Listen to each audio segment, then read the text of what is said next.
So if as a woman you've ever felt embarrassed or bothered by the fact that you essentially get erections when you get aroused, I'm going to explain what's likely going on in this video, what the options are, what the causes are, and help you understand what's going on with your anatomy. My name is Dr. Saib Gallagher. I am a plastic and reconstructive surgeon based here in Miami, Florida, and I'm one of the few surgeons in the United States who treats problems like this. So let's get into it. So first and foremost, I'm not here to tell you there's anything wrong with your anatomy, and if this doesn't bother you, it doesn't bother me. So first of all, first and foremost, there's zero judgment here, and in my profession, my only job is to cater to the patient's wishes and needs. So I'm just going to put that out there.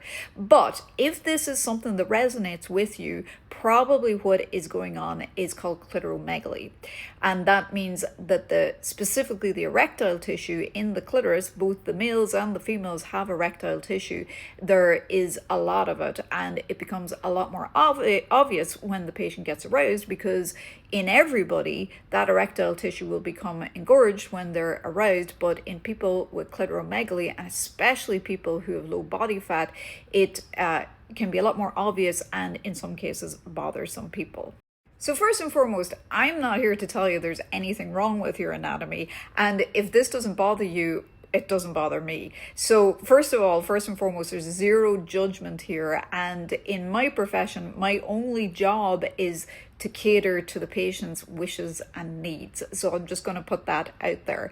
But if this is something that resonates with you, probably what is going on is called clitoromegaly. And that means that specifically the erectile tissue in the clitoris, both the males and the females have erectile tissue.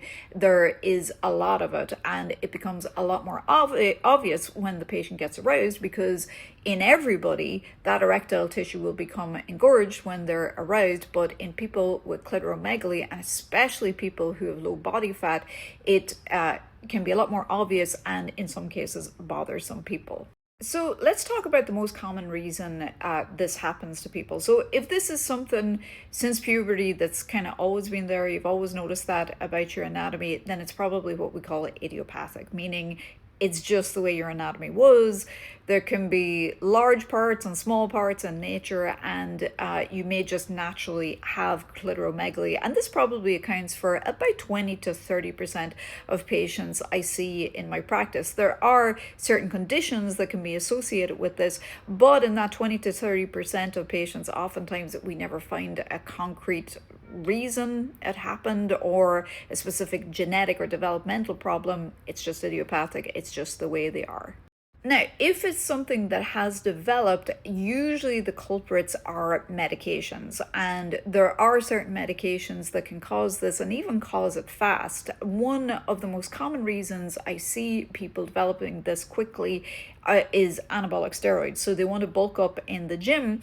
Those same people are very low body fat usually, so any growth down there is going to be very obvious. I've had patients in as little as a few weeks develop this, and in some patients, unfortunately, it can be irreversible. Now, I always say to folks, if you can make a direct correlation between this problem and being on a new medication, obviously we're going to want to stop this medication and see what withdrawal from it is going to do. And in most cases, there will be an improvement in the anatomy. Other medications that can cause it are steroids, which we would take for various other health reasons, and of course testosterone. We're seeing that being prescribed more and more in the wellness community, and unfortunately I'm seeing it sometimes being prescribed in massive doses. Usually if somebody who is female wants to take testosterone, usually that's going to be about 20% of the male dose. But for example, they're getting things like pellets, which are put in, and once those go in, you can't really get them out. And in most cases, I'm seeing the doses are very high. So amongst other problems such as hair loss, acne, voice changes, they are developing clitoromegaly as well. Another common reason people can develop it is hormonal changes that can naturally happen in the body. A very common culprit is polycystic ovarian syndrome, which can cause it too.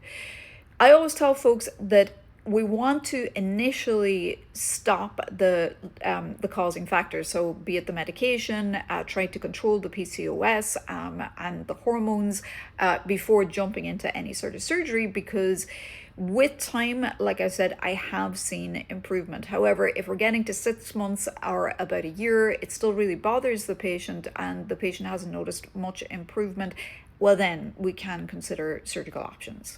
Usually by the time a patient finds me, oftentimes they've had maybe one or even two labiaplasties. That's not unusual because most plastic surgeons in the United States know how to do a labiaplasty or clitoral hood reduction, which is just removing the skin around the area, but it's not usually addressing the actual problem, which is the clitoromegaly. And in some cases, I've seen just removing the skin can make the problem even more worse, specifically the feeling that the patient is getting erections, because now we've kind of just uncovered whatever is going on there.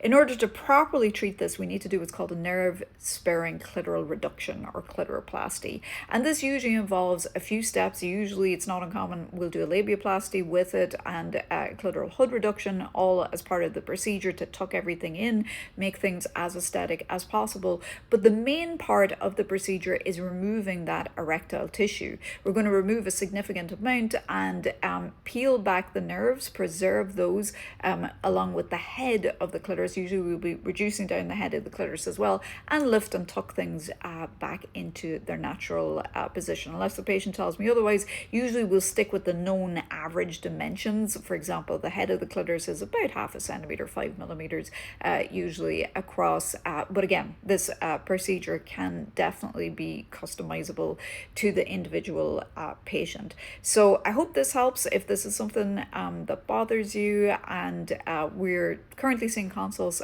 for this condition, just reach out to my office here in Miami.